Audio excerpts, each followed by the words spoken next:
Hello അസ്സലാമു അലൈക്കും. അപ്പോൾ നോമ്പൊക്കെ എങ്ങനെ പോകുന്നു എല്ലാവരുടെയും? അപ്പോൾ ഇത്തവണ നല്ല ഈസി ആയിട്ട് ഉണ്ടാക്കാൻ പറ്റുന്ന സ്റ്റീംഡ് മോമോസിൻ്റെ റെസിപ്പി ആയിട്ടാണ് കേട്ടോ നമ്മൾ വന്നിട്ടുള്ളത്. അതിൻ്റെ കൂടെ നല്ല ടേസ്റ്റുള്ളൊരു ചമ്മന്തി നമ്മൾ ഉണ്ടാക്കുന്നുണ്ട്. നല്ല ഈസി ആയിട്ട് നിങ്ങൾക്ക് വീട്ടിൽ ഉണ്ടാക്കാൻ പറ്റുന്ന ഒരു മോമോസാണ് ഇത്. ഫ്രൈ ചെയ്തും സ്റ്റീം ചെയ്തിട്ട് നിങ്ങൾക്ക് ചെയ്യാം കേട്ടോ. അപ്പോൾ അതിനായിട്ട് നമ്മളിവിടെ ഒരു 300 ഗ്രാം ബോൺലെസ് ചിക്കൻ എടുത്തിട്ടുണ്ട്. അതാദ്യം നമുക്ക് നല്ല രീതിയിലൊന്ന് ചതച്ചെടുക്കാം കേട്ടോ. അപ്പോൾ നമ്മളിത് വെച്ചിട്ടാണ് ചെയ്യുന്നത്. എനിക്കൊരു ഗ്രൈൻഡർ വെച്ചിട്ട് നല്ല രീതിക്ക് അതൊന്ന് ചതച്ചെടുക്കാം കേട്ടോ. അതുപോലെ തന്നെ ചിക്കൻ ചതച്ച് കഴിഞ്ഞാൽ നമുക്ക് ഇതിൻ്റെ കൂടെ തന്നെ ഇട്ടിട്ട് അല്ലെങ്കിൽ സെപ്പറേറ്റ് ആയിട്ടോ ഒരു 2 സവാളയും ഒരു പച്ചമുളകും ഇതുപോലെ തന്നെ നല്ല രീതിക്ക് ഒന്ന് ക്രഷ് ചെയ്തെടുക്കാം കേട്ടോ.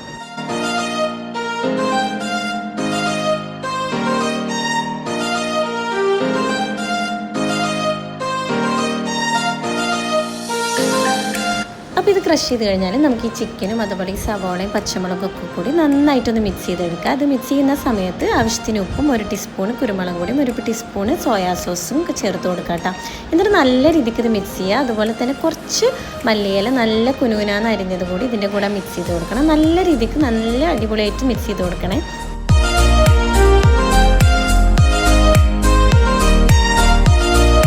നമുക്ക് മോമോസിലേക്കുള്ള ഷീറ്റ് പരത്തിയെടുക്കാം കേട്ടോ. അപ്പോൾ അതിനായിട്ട് നമ്മളിവിടെ 1 കപ്പ് മൈദമാവാണ് എടുത്തിട്ടുള്ളത്. അതിലേക്ക് ആവശ്യത്തിന് ഉപ്പ് ചേർത്തിട്ട് പച്ചവെള്ളം ചേർത്തിട്ട് നമുക്ക് നല്ല രീതിയിൽ ഒന്ന് കുഴച്ചെടുക്കാം കേട്ടോ. മാവ് നന്നായിട്ട് കുഴച്ചെടുത്തതിന് ശേഷം കുറച്ച് എണ്ണ തടവിയിട്ട് നമുക്കത് കുറച്ച് നേരം ഒന്ന് റെസ്റ്റ് ചെയ്യാൻ വെക്കാം കേട്ടോ.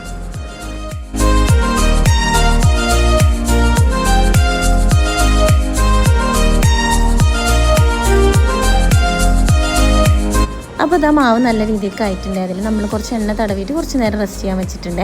ആ സമയം കൊണ്ട് നമുക്കിതിലേക്കുള്ള ചട്നി തയ്യാറാക്കിയെടുക്കാം കേട്ടോ. ഒരു 5-6 വറ്റൽമുളക് 2 തക്കാളിയും ചേർത്തിട്ട് കുറച്ച് വെള്ളത്തിൽ നമുക്കൊന്ന് പുഴുങ്ങാനിടാം. അപ്പോൾ ഇതാ ഈ സമയം കൊണ്ട് നമ്മളിത് നോമ്പ് തുറക്കാനായിട്ട് ഇന്ന് നല്ല ചെമ്മീൻ പത്തിരി ഉണ്ടാക്കുന്നുണ്ട് കേട്ടോ. സ്റ്റീം ചെയ്തിട്ടുണ്ടാക്കുന്ന ചെമ്മീൻ പത്തിരി. അപ്പോൾ അത്യാവശ്യം ഫില്ലിംഗ് ഒക്കെ വെച്ച് കൊടുത്തിട്ട് നമ്മളിത് ആ ടൈം കൊണ്ട് ഇതും നല്ല രീതിക്ക് ഒന്ന് സ്റ്റീം ചെയ്യാൻ വെച്ചിട്ടുണ്ട്.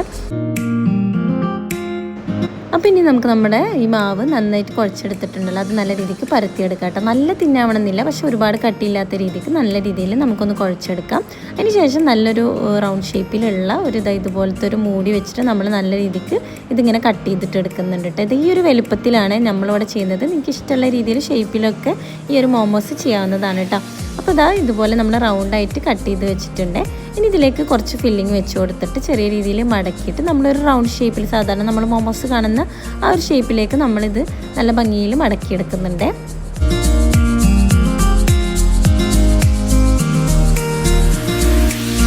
അപ്പോൾ ഇതാ ഇത്ര പണിയുള്ളൂ. ഇനി ഇത് ജസ്റ്റ് സ്റ്റീം ചെയ്തെടുക്കാനുള്ള ഒരു പണിയുള്ളൂ. അത്ര സിമ്പിളാണ് കേട്ടോ മോമോസ് ചെയ്യാൻ. ഇത് നിങ്ങൾക്ക് ഫ്രൈ ചെയ്തിട്ട് ചെയ്യാവുന്നതാണ്. പിന്നെ ചിക്കനൊക്കെ നന്നായിട്ട് ക്രഷ് ചെയ്തതുകൊണ്ട് തന്നെ ഇത് വേഗം സ്റ്റീം ചെയ്താൽ തന്നെ നല്ല രീതിയിൽ ഉള്ളിലൊക്കെ നന്നായിട്ട് കുക്കാവും കേട്ടോ. ഇനി നമുക്കിത് ഇതുപോലത്തെ ഒരു പാത്രം വെച്ചിട്ട് നമുക്കതിൻ്റെ അടിയിൽ കുറച്ച് എണ്ണ തടവി കൊടുത്തിട്ട് ഈ മോമോസ് ഓരോന്നായിട്ട് വെച്ച് കൊടുത്തിട്ട് ഒരു 7 to 8 മിനിറ്റ് വരെ നമുക്ക് നല്ല രീതിക്ക് ഇതൊന്ന് അടച്ചു വെച്ച് കഴിഞ്ഞാൽ ഇത് നന്നായിട്ട് കുക്കായി വരും. ഇനി നമ്മളിതാ നേരത്തെ പുഴുങ്ങാൻ വെച്ചിട്ടുണ്ടായിരുന്ന തക്കാളിയും അതുപോലെ വറ്റൽമുളകും നമുക്ക് ഇനി നല്ല രീതിയിൽ ഒന്ന് അടിച്ചെടുക്കാം. അപ്പോൾ അടിച്ചെടുക്കുന്ന സമയത്ത് ഇതാ ഈ തോല് കളയാൻ പ്രത്യേകം ശ്രദ്ധിക്കണം കേട്ടോ തക്കാളിയുടെ. അപ്പോൾ ഇതിൻ്റെ കൂടെ നമ്മളിവിടെ ഒരു 1/2 ടീസ്പൂണ് നല്ല കശ്മീരി ചില്ലി പൗഡറും പിന്നെ ഒരു 1/2 ടീസ്പൂൺ ഉപ്പും അതുപോലെ 1/2 ടീസ്പൂൺ പഞ്ചസാരയും ചേർത്തിട്ടുണ്ട്. അതുപോലെ 1 ടീസ്പൂൺ വിനെഗറും കൂടി ചേർത്തിട്ട് നല്ല രീതിക്ക് ഇതൊന്ന് അടിച്ചെടുക്കാം കേട്ടോ. അതിൻ്റെ കൂടെ കുറച്ച് ടൊമാറ്റോ സോസും കൂടി ചേർത്ത് കഴിഞ്ഞാൽ നല്ലൊരു ടേസ്റ്റ് കിട്ടും കേട്ടോ. ഇനി ഒരു പാൻ ചൂടാക്കി അതിൽ ആവശ്യത്തിന് എണ്ണ ഒഴിച്ചിട്ട് കുറച്ച് ഇഞ്ചി വെളുത്തുള്ളി നല്ല ചെറുതായി അരിഞ്ഞിട്ട് അതിൻ്റെ കൂടെ ഈ ചമ്മന്തി കൂടി ഇട്ടിട്ട് ഒന്ന് മിക്സ് ചെയ്യണം. അത് നമ്മൾ വീഡിയോയിൽ കാണിക്കാൻ മറന്നതാണ് കേട്ടോ. അതൊന്ന് ഇതിൻ്റെ കുത്തുമണൊക്കെ ഒന്ന് പോകാനാണ്. അപ്പോൾ ഇത് നല്ല റെഡിയായി വന്നിട്ടുണ്ട്. നമ്മൾ സ്റ്റീംഡ് മോമോസും അതിൻ്റെ കൂടെ നല്ല ചമ്മന്തി റെഡിയായി വന്നിട്ടുണ്ട് കേട്ടോ. ഇത്രേ ഉള്ളൂ. നല്ല ഈസി ആയിട്ട് നിങ്ങൾക്ക് വീട്ടിൽ ചെയ്യാവുന്ന ഒരു റെസിപ്പിയാണ്.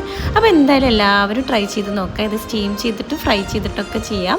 അപ്പോൾ ഹെൽത്തി ആണല്ലോ. നല്ലൊരു ഈസി ആയിട്ട് നിങ്ങൾക്ക് വീട്ടിൽ ഡെയിലി ഉണ്ടാക്കാൻ പറ്റുന്ന ഒരു ഐറ്റമാണ്. അപ്പോൾ വീഡിയോ ലൈക്ക് ചെയ്യാനും ഷെയർ ചെയ്യാനും മറക്കരുത്.